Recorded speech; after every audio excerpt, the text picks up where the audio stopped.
Time now to find out how the weather is looking here with Carol this morning. Oh, that's a pretty picture, Carol. Is that what we should expect for the day?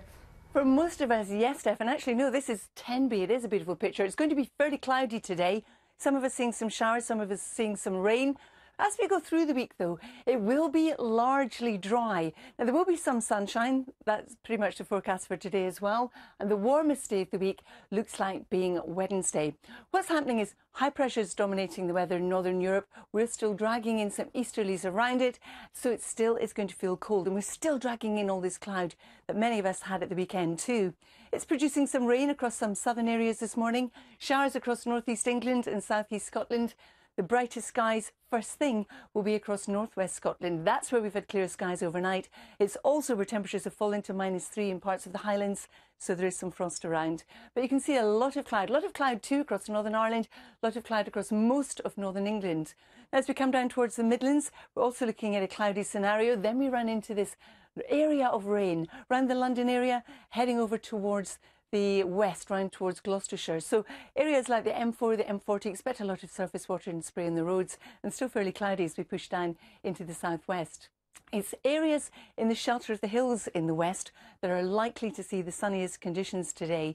For most, it will be fairly cloudy, many of the showers fading, some on and off through the day, but even where we've got the thickest cloud, we'll see 1 or 2 holes punched in that.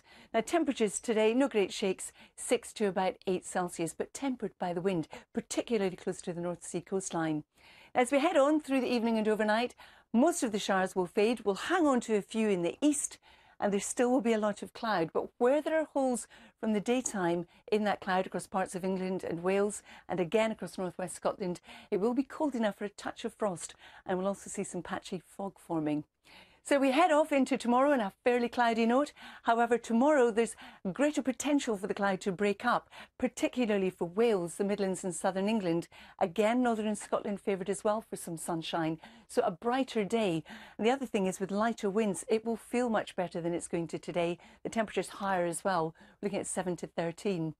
Then as we head on into Wednesday, high pressures across us, things settle down, the sun comes out, the temperature zooms up to 13, maybe 14 Celsius, but then it zooms back down again on Thursday as weather fronts come in from the west, introducing more cloud. Having said that, we're not entering the next ice age by any stretch. The high temperature will be about 10 in London. Billy and Steph. Thanks very much, Carol. We'll see you a bit later on the weather. 7. It's 80 years since